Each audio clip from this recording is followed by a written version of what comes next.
Good Friday morning. Welcome inside Mr. Small's Theater, the upper room at Mr. Small's Theater. I am Matt Gike, and this is the River's Edge, and you are finding us at riversedgepgh.com or via my Facebook feed at Matt Gike Media. I am Matt Gike, G-A-J-T-K-A, and this is my show. It's called Gike's Got Game, and we're here every Friday, almost every Friday live, from 10 to 11 a.m. I had to take last week off, so hope you enjoyed the rerun if you did tune in then, but as we are rolling right now, looking forward to many, many weeks of outstanding programming here on the River's Edge, not just from this show, obviously, but from all our other talk programs. And we have some more interesting things coming up for you before the end of 2018. Brian Crawford is on the ones and twos. He's to my left, stage right.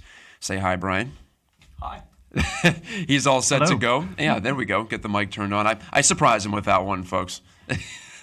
But usually you don't have to prompt Brian too much to chime in. But he'll be running the proceedings from back there, doing all the technical stuff, so I don't have to, and that's a wonderful thing.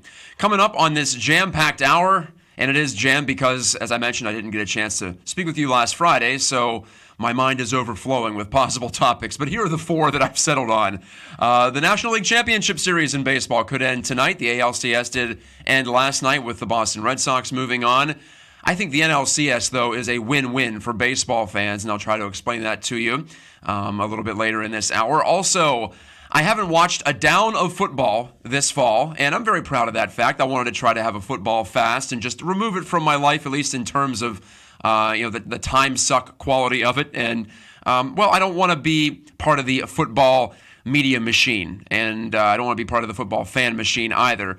But there are a couple of topics that have caught my eye in recent weeks.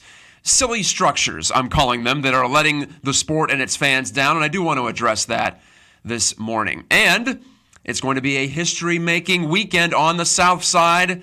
They might be partying on the South Side. Well, they usually are down there. It's a very festive place, as you know, if you're a Pittsburgher. But even more so this weekend, as Saturday, the Pittsburgh Riverhounds, the Riverhounds Soccer Club, host their first ever home playoff game at Highmark Stadium, and their first home playoff game at all since 2004. So it's been a long, long time, and it's been a long time coming if you are a Hounds fan.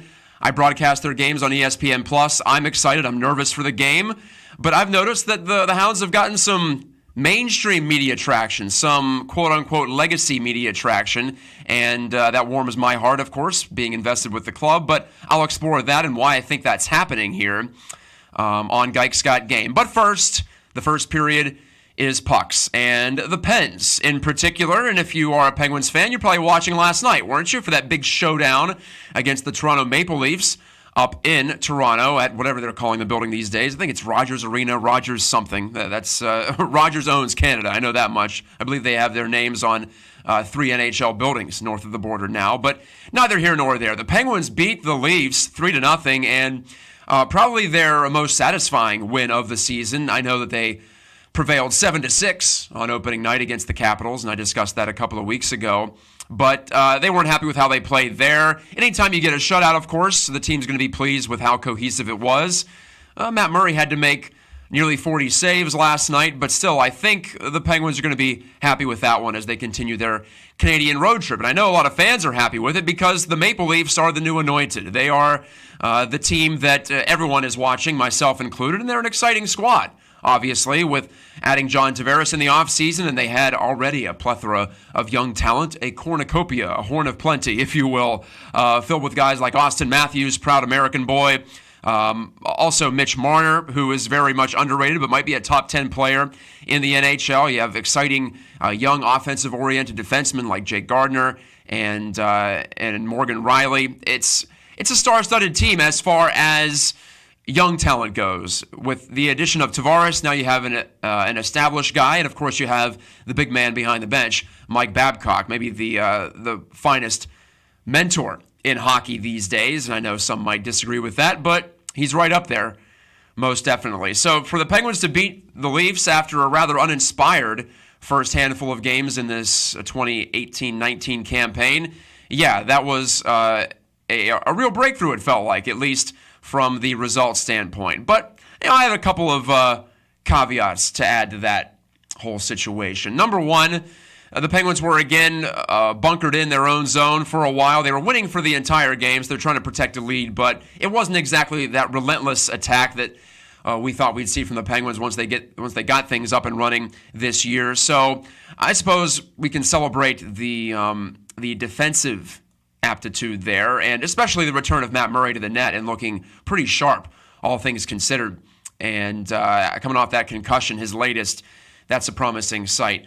But also, whenever I see the Penguins now going up against some of these teams with really good young players, like your Toronto Maple Leafs with Austin Matthews at the forefront, what did he have? 10 goals coming into last night's game, obviously held off the board against the Pens, but he's making a case for the premier player in the NHL. And then later on in this road trip, we'll see the Penguins go up against the Oilers, and of course, they are dominated by their one-man machine, Connor McDavid, who I would compare to Crosby, except faster and bigger.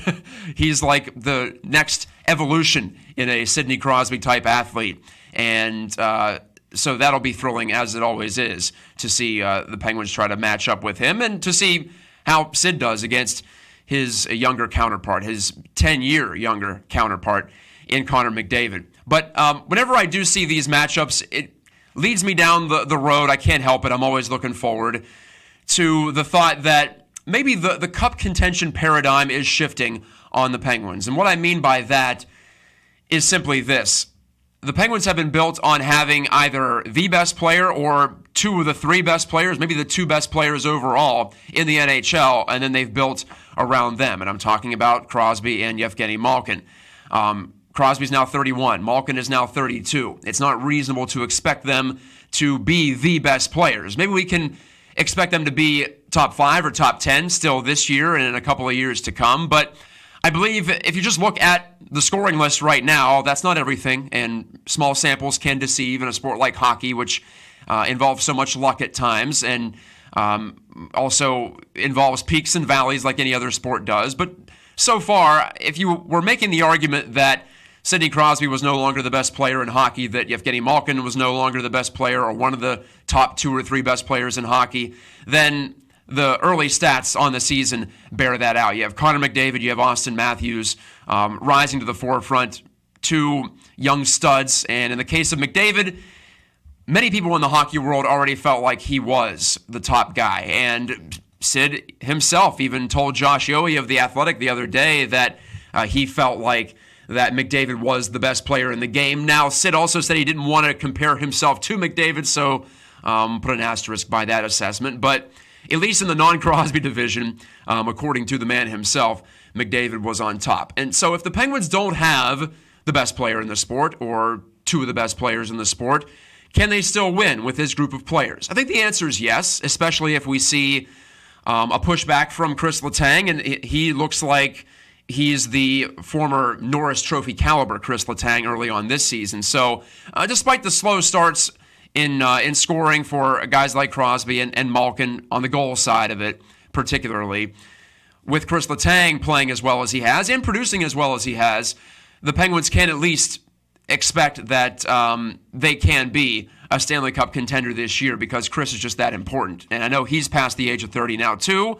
There's no magic to putting the number 3 in front of your age, but it is a benchmark and it is a reminder that the good times aren't going to last forever for these guys, and the dominant times aren't going to last forever for these players. But if Murray is at the very least average, and if Chris Letang is back in prime form, then yeah, the Penguins still do have a shot, but they need more things to go right on the roster. And that would be my prime concern right now for this team and for this roster. Derek Brassard still doesn't look at home on this team. He's been bumped up to Crosby's wing. Now he's back on third-line center. For whatever reason, maybe he's facing tougher matchups. Maybe, as he talked about this week to the press, he's been starting more shifts in his defensive zone than he's used to doing, so maybe he needs different deployment. I don't know, but it has not quite clicked, and I was a big-time supporter of the Derek Brassard acquisition back in the spring, and I suppose we'll see in this final year of his contract if he can make that happen, and if the Penguins and their coaching staff and their management can find a way to deploy Brassard in a way that maximizes his talents. So they're still looking for more from Derek there. They're also still looking for more from Daniel Sprong, who remains, for the most part, on the Penguins' fourth line. We've always heard about his talent, his scoring ability, his shot in particular. But from what I've seen so far, I'm not sure he's going to be a play driver at the NHL level. He may have to ride shotgun. And if he rides shotgun with Sid, then it's all well and good, right? Because, well, number 87 has always looked for a consistent winger, or he has been ever since Chris Kunitz and Pascal Dupuis, both left town and retired, respectively. So that search is always going to be worthy, and maybe he clicks with Malkin, although Kessel seems like he's more of a good fit on 71's wing. But the point still stands that they need more from the supporting players like your Brassards, like your Daniel Sprongs, like your Dominic Simones, who, Dominic has been touted as potentially a good fit, including by me, with some of the Penguins' top-line talent, and that hasn't quite worked out early on this season. Just the whole team in general has not been at the level that they need to be at. Fortunately for them, we're just, 6-7 games into the new season. So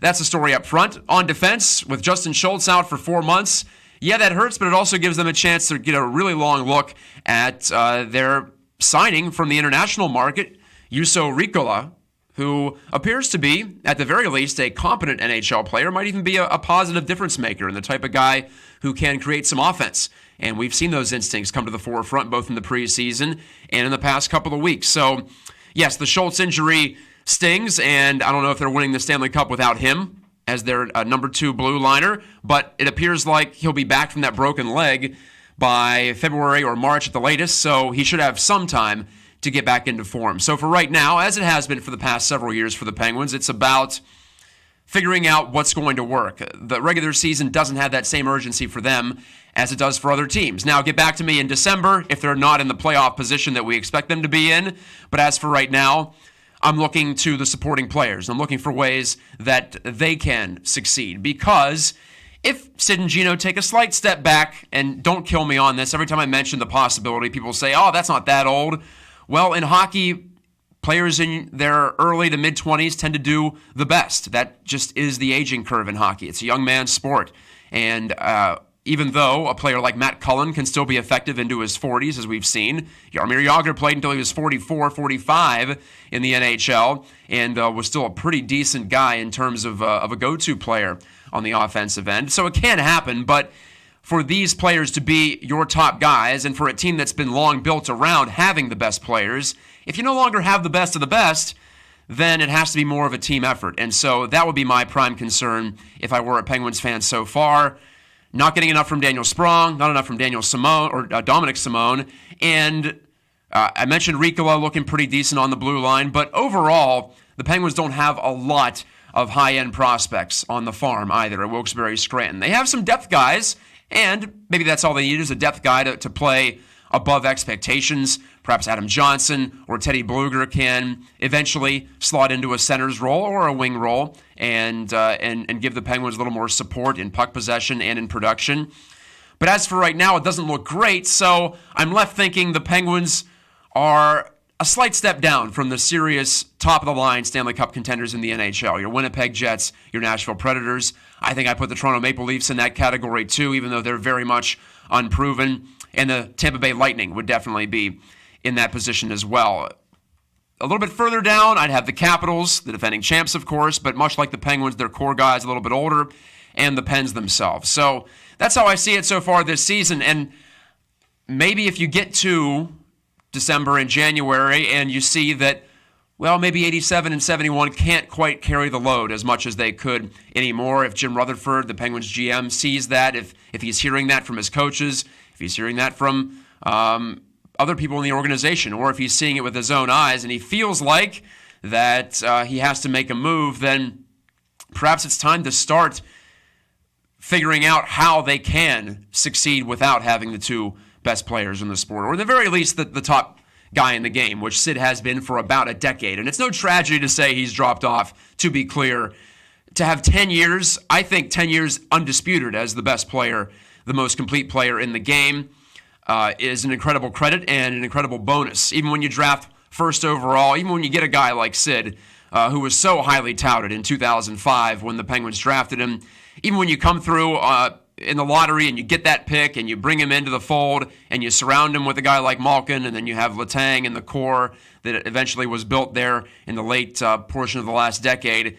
Even with all that, you don't expect the player to be atop the game for 10 years. So the Penguins can thank their lucky stars for that one, and also give full credit to Sid, who's such a consummate professional. And you know he's going to get every ounce of his talent available to him, even if age eventually catches up to us all. I hope age isn't catching up to you as you're listening to Gike's Got Game. It's a brisk Friday morning, but it's nice and toasty inside Mr. Small's Theater. I'll be back in just a moment to talk some history. The Pittsburgh Riverhounds are in the playoffs, and they're hosting a playoff game at Highmark Stadium for the first time since that facility opened. I'll tell you why I think this Hounds team has a unique chance this weekend to capture hearts and minds. That and more coming up later in the hour. Hey folks, it's Mike Sasson of The Mike Sasson Show. Me and Alex, my producer extraordinaire, looked at the landscape of internet radio and figured if we want to make it, we've got to work at least an hour earlier. Now on at 9 a.m. every Tuesday on the River's Edge, a new kind of radio. Hey, welcome back inside Mr. Small's Theater. I am Matt Gike, and, well, you may not believe it's me. I got a haircut since the last time I was in. It's my first real haircut like this close to the scalp since 2014, so this is a totally new look for any of the viewers who have been watching since I started this show 3 years ago down the hill at Millvale Studios. We're up on top of the hill now at historic Mr. Small's. Brian Crawford's alongside producing the show. This is Gike's Got Game. We talk some pucks in the first, 15 minutes of the program, the first period, if you will. And I like to structure this show every week like a hockey game. You have 3 periods, then an overtime if necessary. And I think it will be necessary today. As I mentioned, my brain just exploding with possible topics here after taking last week off. And I took last week off partially because I was neck deep in preparations for RMU men's hockey's season opener, and kudos to the Colonials for taking down the number 20 Bowling Green Falcons at home last Friday. That was a significant win, and if you know college hockey, if you know anything about the Colonials' plight in Atlantic hockey, you would call that the mid-major conference, or one of the mid-major conferences in Division I, if you want to use nomenclature from other college sports like your footballs and especially your basketballs. And much like in basketball, strength of schedule, strength of competition, that counts if you want to make the NCAA tournament at the end of the year. And the Colonials don't get a chance to play that many out-of-conference strong opponents just because we only get 6 out of 34 games to play non-conference, so you have to pick wisely. And, it looks like Derek Schooley and his staff did pick wisely when they scheduled Bowling Green, because even though they lost on Sunday out there at the Falcons' place, the Colonials still do get a lot of credit for that win against an opponent that's ranked pretty highly. And, the rankings are all human intuition and instinct. The hard numbers, the strength of schedule stuff that comes out at the end of the year, that's more what determines at-large bids. For the most part, though, the Colonials are going to have to win the Atlantic Hockey Championship in the springtime in order to qualify for the tournament for the second time in their history. So in this 15th season, RMU off to a pretty good start with a weekend split against a top team in the country, and now they'll start conference play this weekend down at the Island. So this is my perfunctory promotion of that, both tonight at 7:05 and tomorrow at 7:05 against Army. And Army, a strong team in recent years in the conference. So that should be exciting. And if you know the service academies, and I do know a guy who went to West Point, they work pretty hard, so you got to outwork them. You have to match that if you have any chance of winning. That'll be the challenge for RMU men's hockey this evening. I'll be down there tonight as part of my duties with the RMU Media Relations Department. But I will be at Highmark Stadium on Saturday. I got to get my buddy Ethan at the home office to cover for me, because I'll be calling the Riverhounds home playoff game at Highmark against Bethlehem Steel. That's Saturday, tomorrow, 7 o'clock. I've been told some tickets are still available, but they're going quickly.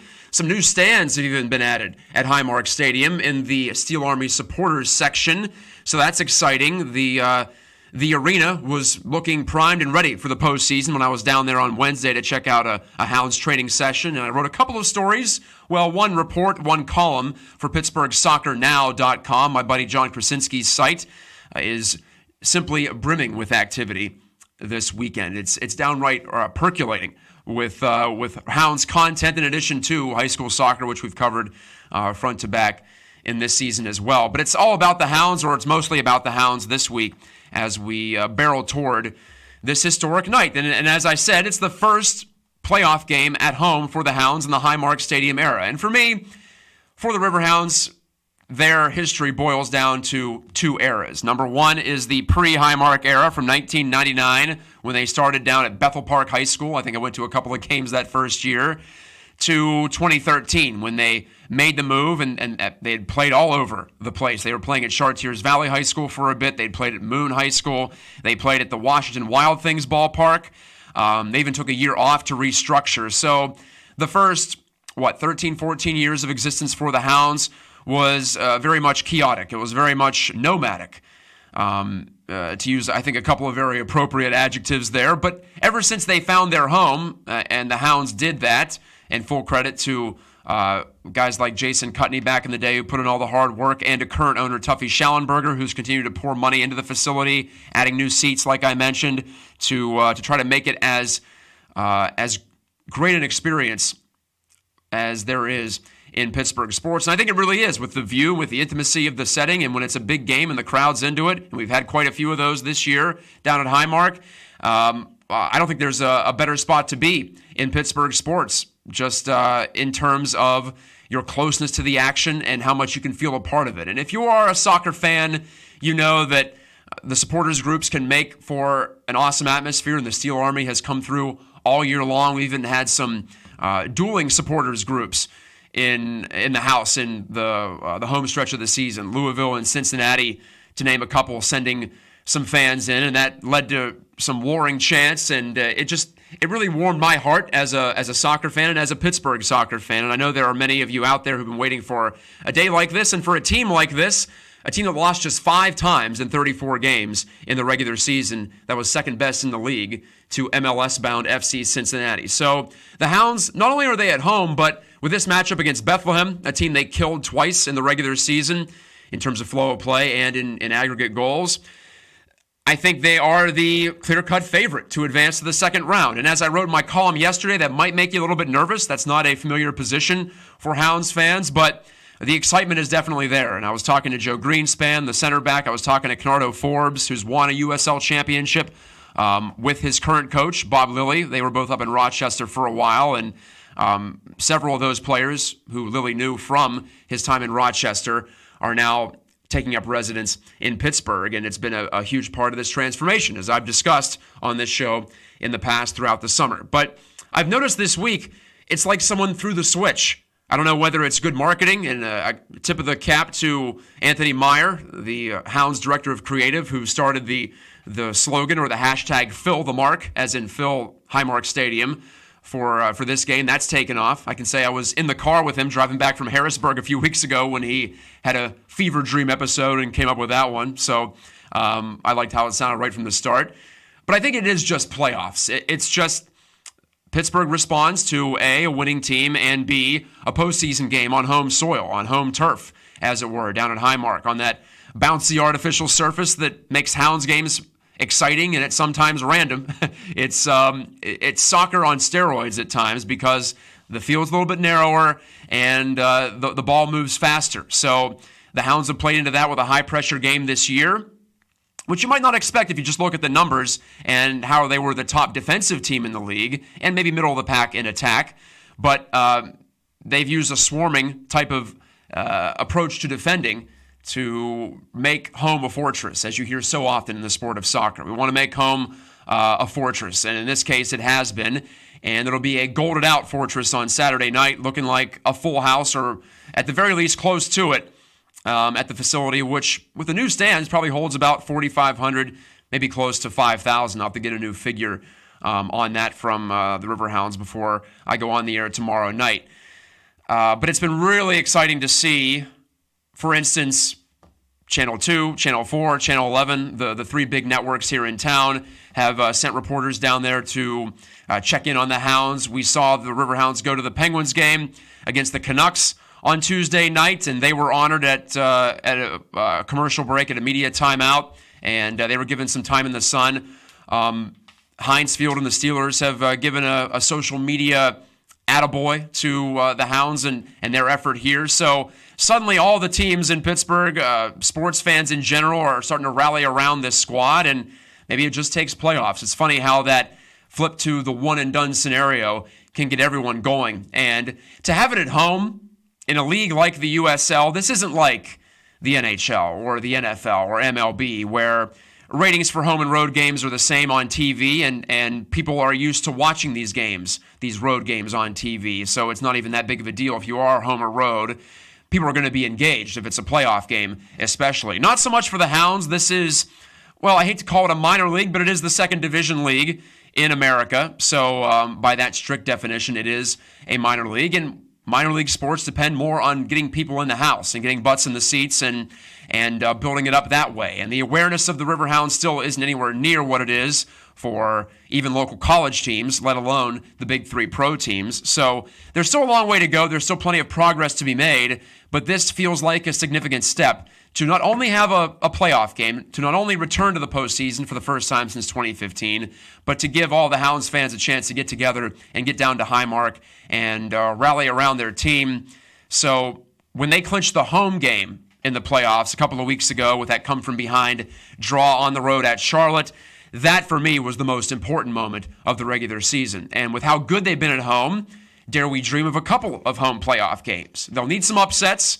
Well, they need at least one upset. They'll need Indy to defeat the defending champion Louisville City FC this Saturday in order for the Hounds to have a chance at going back-to-back in terms of postseason home games. But to just have one, I feel it's mission accomplished this season, even though the players on the team would tell you it is not accomplished. We want to get things done. We want to advance in the postseason. And if you're looking for positives, Bob Lilly coach teams in the USL are 4-1 in playoff openers.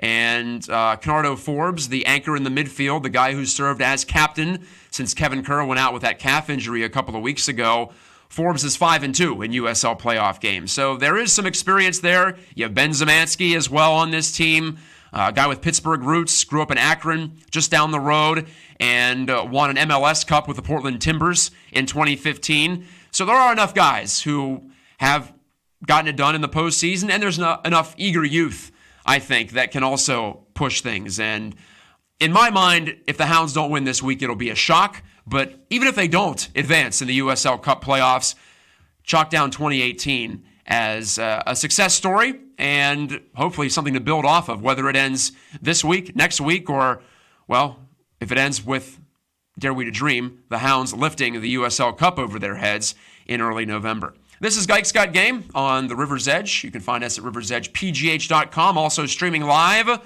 on my Facebook page at Matt Gike Media. When I return, it's sadly time to address football for the first time this year. I'm just joking. There are a couple of really interesting topics, even aside from the play on the field. One local, actually both local, but one grassroots, one involving the Steelers. And I want to get into why I think some silly structures in this sport are serving a downgrade, or they're giving this sport a downgrade in terms of the fan experience and in terms of just the general product. And we'll get into that as well as some baseball talk at the end of the program when we return on Gike's Got Game. Are you hungry for science? I'm Carissa Sedor. And I'm Ralph Crew. And we host the Carnegie Science Center's podcast, Science News and Cues. Also known as Snack. Join us twice a month as we talk about exciting science news, answer science questions submitted by listeners, that's you, and dive deep into a cool topic every episode. Curious about exoplanets, glowing animals, or even your own poop? Well, do we have the show for you? We also feature special guests from octopuses to famous YouTube science stars to NASA scientists. Join us on Snack, and remember, stay hungry for science. Back for the third period on Gike's Got Game. I am extremely pleased to be with you again from Mr. Small's Theater in beautiful Millvale, Pennsylvania. And Brian Crawford is alongside producing the program. I want to get to your Facebook comments. I do like to make sure I'm accountable to you there. And I misspoke in the first segment, so mea culpa here. Error on Matt, as I said that the Maple Leafs arena is named after Rogers, which is the media giant in Canada. Greg Fish corrects me, and Greg also had some nice words about looking forward to the show. So thank you, Greg, for your loyal viewership. Greg says it's now Scotiabank Arena. That's right, it is Scotiabank, which used to also be the name of where the Senators play, which is now Canadian Tire Center. I try to keep track of all these things. I don't know if that's taking up space in my brain that could be better used for something else. It probably is.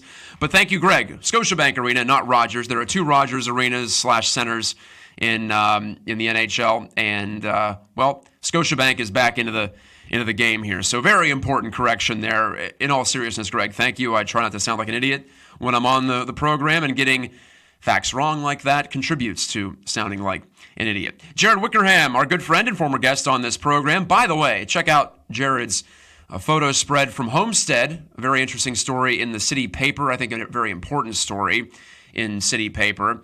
Jared was there taking the shots and bringing you into the scene, as he always does. But Jared had a question here in addition to a comment on Facebook. And again, I'm there at Matt Gike Media, and you can spell Gike, G-A-J-T-K-A. Jared says a good number of Outworld FC players will be in attendance at Highmark for the Riverhounds playoff game, including myself. Yes, Outworld FC is Jared's rec soccer team, so he's always trying to sneak them in to the program, and I appreciate that. I've been playing some pickup soccer lately with a friend of mine, and yeah, I remembered why I hadn't played soccer in a while. I'm not very good at it, but every once in a while it's good to be humbled. Jared also has a question. Thoughts on the NBA G League, which is the NBA's minor league, proposing that each player who plays in their league, instead of going to college, would get $125,000 in salary. I think that's a good intermediate step. Now, as a few people on social media noted yesterday when this news came out, that there was this, I don't want to call it semi-pro. It is a pro setup before you can get to the NBA. This whole situation was caused by the NBA's assertion and its deal, basically, with NCAA Major College Hoops, that it would not allow players to jump straight from high school to the professional ranks, or at least to the NBA ranks. For me, that's always been unconstitutional. Forget wrong. I think it's against our very principles as a country, and basically how we run things in this country. If you're 18 years old, you're allowed to go get a job. And to be prevented from having gainful employment, I think is totally wrong in a society that is based on the principles that ours is based on, free labor and all of that. So in terms of an answer to this problem, which the NBA itself generated, yeah, it's all right. $125,000, nothing to spit at. And if you're a top college prospect and you're in high school, you might say, I'll just skip the whole college thing. I'll go to the G League and I'll get my feet under me as a pro, and then we'll go from there. That's all right. But again, the whole problem was caused by the NBA in the first place. And I suspect some sort of a behind-the-scenes handshake deal with the NCAA that it will keep this ban in place of players from going from high school to the pros. Because remember back, LeBron James didn't go to college. Kevin Garnett, Kobe Bryant, just a few of them. Those are the success stories. There are plenty of failures as well. I'm not saying it always worked out, but it never struck me as right that these guys had to go to college now just because the NBA decided that it was so. There's an option, of course, to go overseas and play professionally, but if you want to stay stateside, if you want to prepare for your NBA career and you're a high school senior, you only have one option as of right now, and that's to go to college, even though you may not even be serious about taking any of the classes or indulging in the entire college scene and the benefits of going to school. So why not throw all that out? I think it's a nice intermediate step. And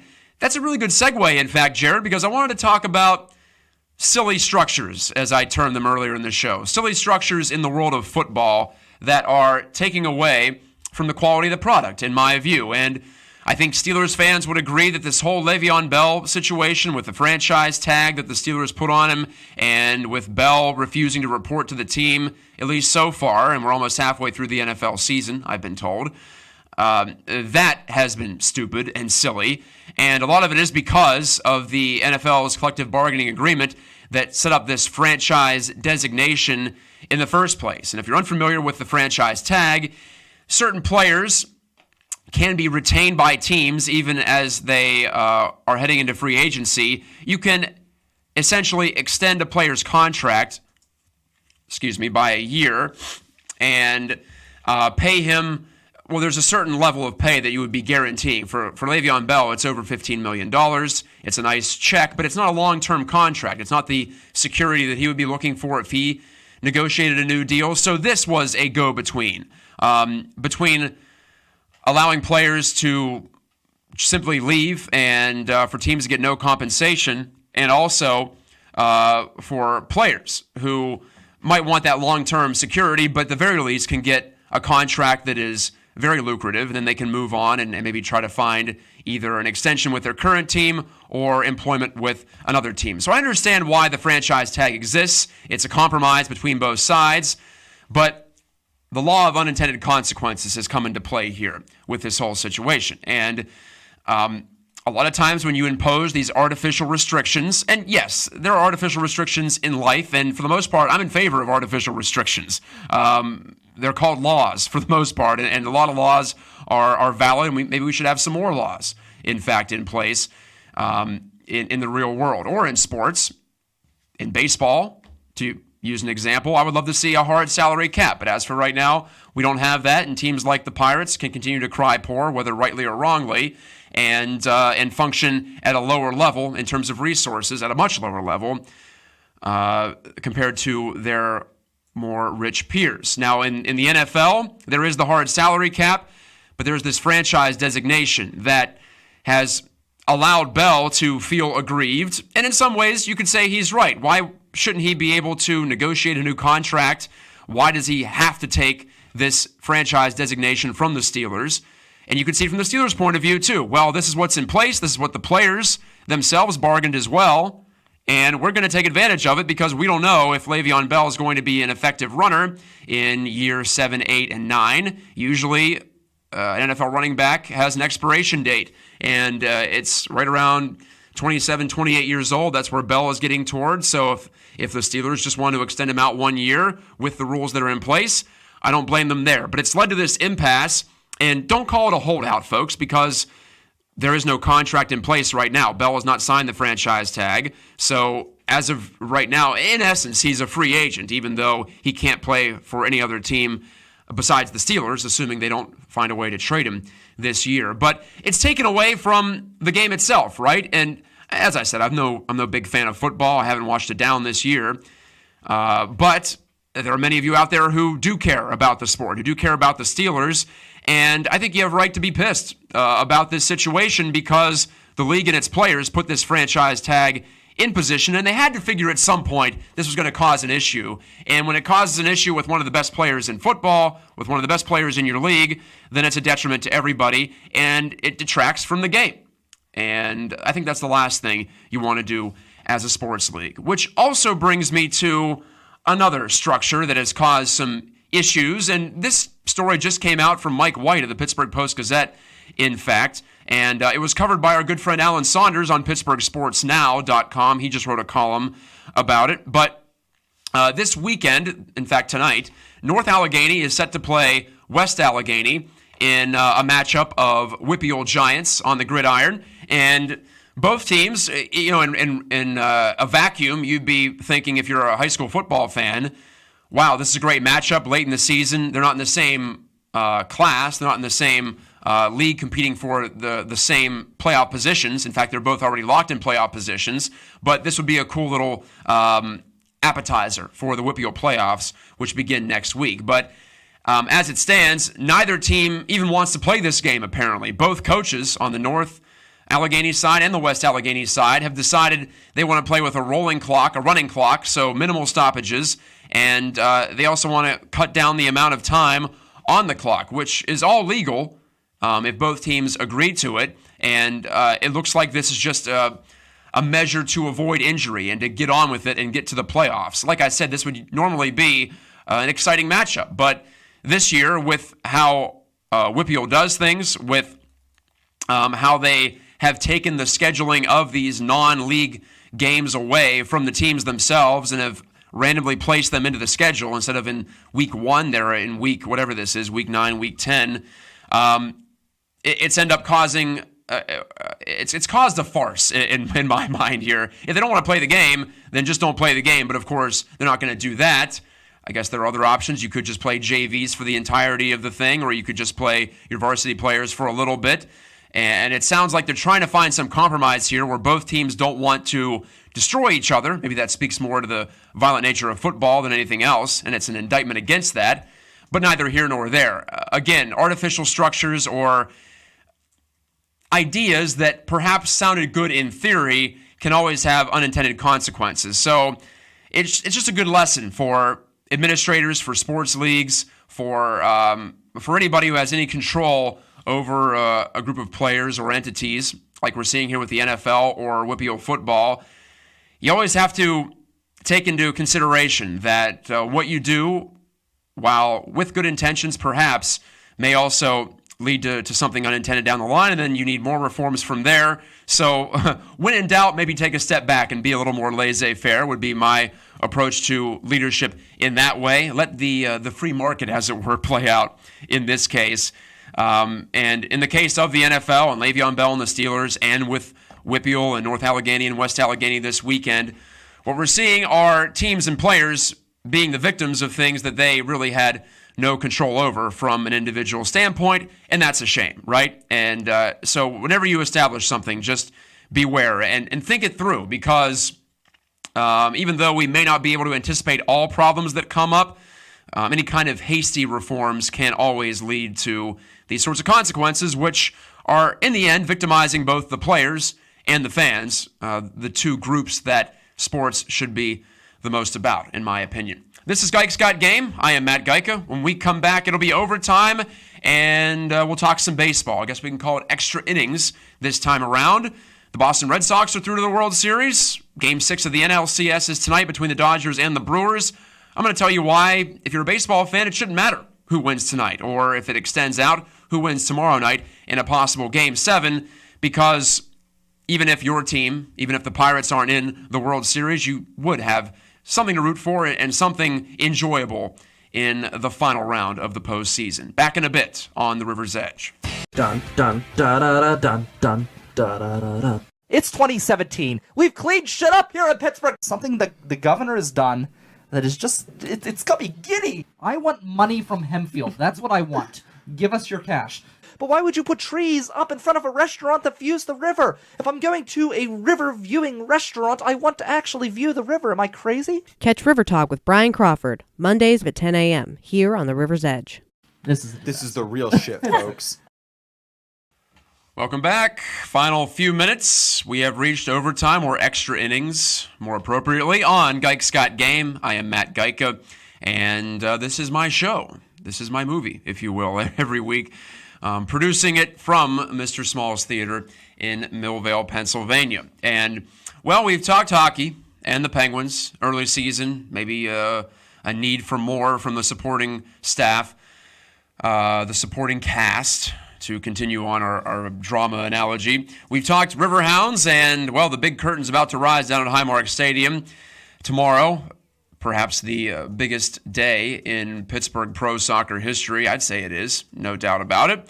And we've talked about the structures that have been set up in both football and basketball that are letting the fans and the players, and by extension the teams, down. So checked all those off the list. We've really gone around the sports landscape, haven't we? So what's left but baseball? And it's the only sport that's in its postseason right now in terms of North American sports, and possibly worldwide pro sports. Not sure about schedules elsewhere. MLS has not yet reached its conclusion of the regular season yet. So baseball is trying to determine a champion as of right now. And maybe unbeknownst to you, as these games end beyond midnight, I haven't watched the final out of very many games this year. I know that. That happens when you have a 2-year-old and you want to get up before he does in the morning and get some stuff done. So we all make compromises. But I have been thrilled by what I've seen more on the National League side of the bracket as opposed to the American League side. And like I said before the break, tip of the cap to the Boston Red Sox, who are back in the World Series for the first time since 2013, as they extinguished the hopes, the back-to-back championship hopes of the Houston Astros in 5 games. I'm surprised it was that quick between two teams that won, 103 games or more in the regular season. The two juggernauts of the AL, the two juggernauts of baseball, you could argue, ended up being a 4-1 margin in that best of 7. But the games were close for the most part. You could argue that umpire Joe West maybe robbed the Astros of a potential win in Game 4 2 nights ago. But at any rate, Boston is moving on. But in the National League, I find it more interesting. We have the Dodgers, the biggest spending team in baseball on one side, and the second biggest market in America. And you have the Milwaukee Brewers in I think it's either the smallest or the second smallest market in Major League Baseball. Yes, smaller than Pittsburgh. I think it's right there next to Cincinnati. I'm not sure of the most recent data, but at any rate, it's a small market team if there ever was one in Milwaukee, but they are just 2 wins away, and they'll have both games, if necessary, at home at Miller Park, both tonight and tomorrow in a possible Game 7.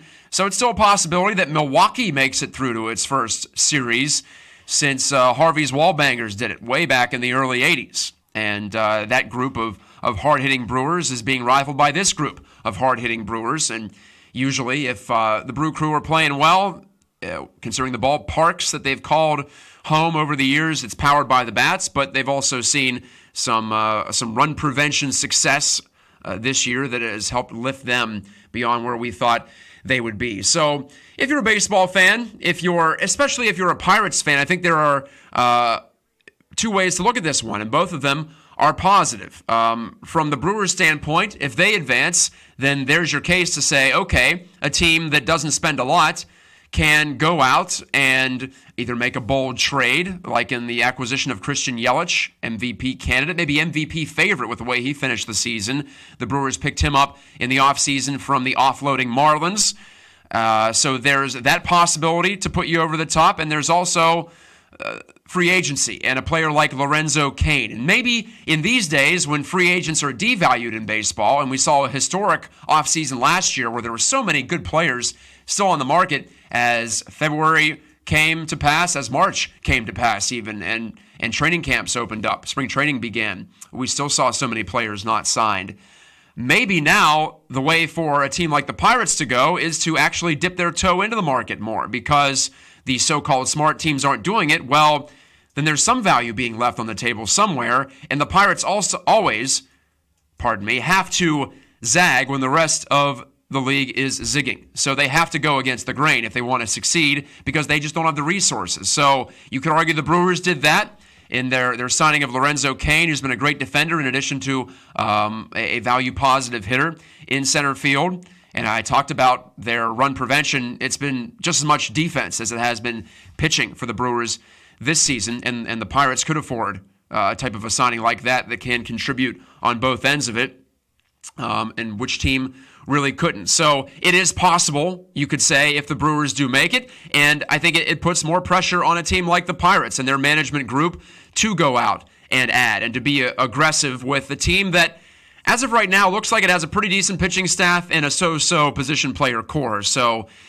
this team needs some help, even though it did finish with 82 wins, just a handful of wins out of playoff contention, out of a playoff spot in the National League. So if you're a Pirates fan especially, but if you're a baseball fan in general and you like to see different teams succeed and not just your Red Sox and your Yankees and your Dodgers get into the World Series and challenge for championships, then you got to like the Brewers story, and you have to like the perhaps blueprint that has been established by these 2018 Brewers. And if you are a baseball fan just of the sport, you have to like the chances of an all-time great in a Clayton Kershaw, the Dodgers' longtime ace, getting a shot at a championship. And not to say that his individual accomplishments would be in any way affected by not having a World Series. It's baseball. It's not basketball. It's not even hockey. You can only pitch once every 5 days if you're Clayton Kershaw, or if you're a hitter, you can only hit one every 9 times in the lineup. One of every 9 players up is you, so you get minimal opportunity.